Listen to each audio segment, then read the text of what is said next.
اور جادو کے متعلق کچھ افراد ایسے ہوتے ہیں کہ وہ مانتے ہی نہیں کہ یہ کچھ ہے، تو یہ غلط ہے۔ قرآن پاک نے، حدیث پاک نے بتایا، اس کا مطلب ہے جادو بھی ہے، جادوگری بھی ہے، جادو اثر بھی رکھتا ہے۔ پھر دوسرے قسم کے ایسے افراد ہیں کہ ہر ایک چیز کو وہ جادو کا اثر سمجھ لیتے ہیں، اپنی رکھی ہوئی چیز وہ خود بھول جاتے ہیں اور وہ کہتے ہیں اوہ یہ تو ہمارے اوپر اثرات ہو چکے ہیں۔ تو وہ میرے خیال میں بادام کی کمی ہوتی ہے، انسان وہ کھائے، سر پہ تیل لگائے تو یہ یاداشت کی کمی کو جادو کے اوپر معمول کر لے تو یہ بھی چیز ٹھیک نہیں ہے۔ گویا جادو کے متعلق اس انداز سے بات کرنا کہ اس کا وجود ہی نہیں ہے تو یہ بھی غلط ہے۔ جادو کے متعلق یہ بات کرنا کہ ہر چیز ہی جادو ہے، آج میں گرنے لگا ہوں فلہذا جن نے دھکا دے دیا، تو یہ چیز بھی بری ہے۔ تو گویا کمی بھی بری ہے، زیادتی بھی بری ہے۔ اور قرآن پاک نے تو اتنے تک بتایا لِتَزُولَ مِنْهُ الْجِبَالُ کہ کفار جب جادو کرتے تھے اس کا اثر اتنے تک سخت ہوا کرتا تھا کہ اگر ان کے سامنے جادو کے اثر میں ان کے سامنے اگر ایک بہت بڑا پہاڑ بھی آ جاتا تو سرما سرما ہو جاتا۔ اس قسم کا جادو کا اثر ہے۔ اور رسول اللہ صلی اللہ علیہ وسلم کے اوپر بھی جادو میں بہت سارے ان کے اوپر تکالیف میں سے ایک تکلیف کا سامنا یہ بھی ہوا ہے کہ آپ صلی اللہ علیہ وسلم کے اوپر سخت ترین جادو، اور کس قوم نے کیا ہے؟ یہودیت نے۔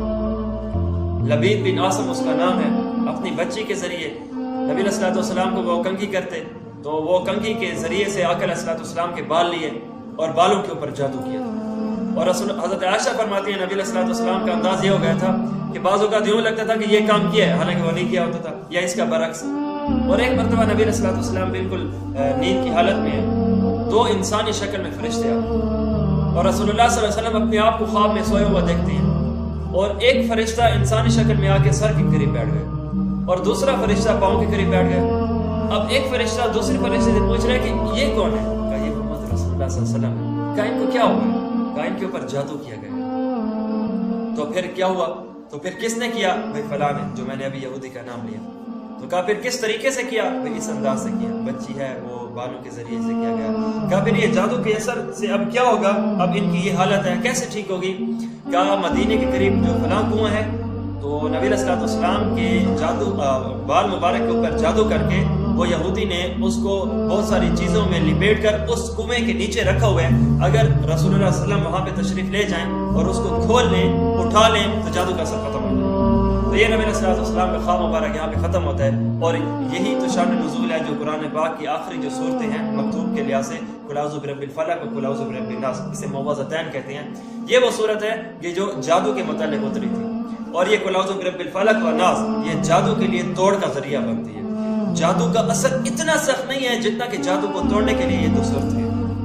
تو اگر ایک طرف مسئلہ ہے تو دوسری طرف زبردست قسم کا حل بھی ہے۔ اور رسول اللہ صلی اللہ علیہ وسلم تشریف فرما اب صحابہ کرام کو ساتھ لیتے ہیں، تو وہ فلاں جگہ جو خواب کے اندر نشان دہی کی گئی تھی تو وہاں پہ تشریف لے جاتے ہیں۔ تو وہاں پر جا کر نبی علیہ الصلوۃ والسلام کو اسے اٹھاتے ہیں، تو نبی علیہ الصلوۃ والسلام کا بڑا بال مبارک ہے اور 12 گریں وہاں پہ دی ہوئی ہیں۔ قل اعوذ برب الفلق والناس کو دیکھیں تو یہ بھی 12 آیات بنتی ہیں۔ تو اللہ رب العزت نے ارشاد فرمایا کہ ہر ایک آیت کے اوپر ایک ایک گرہ کھولی اور وہاں پہ پھونک ماری ہے۔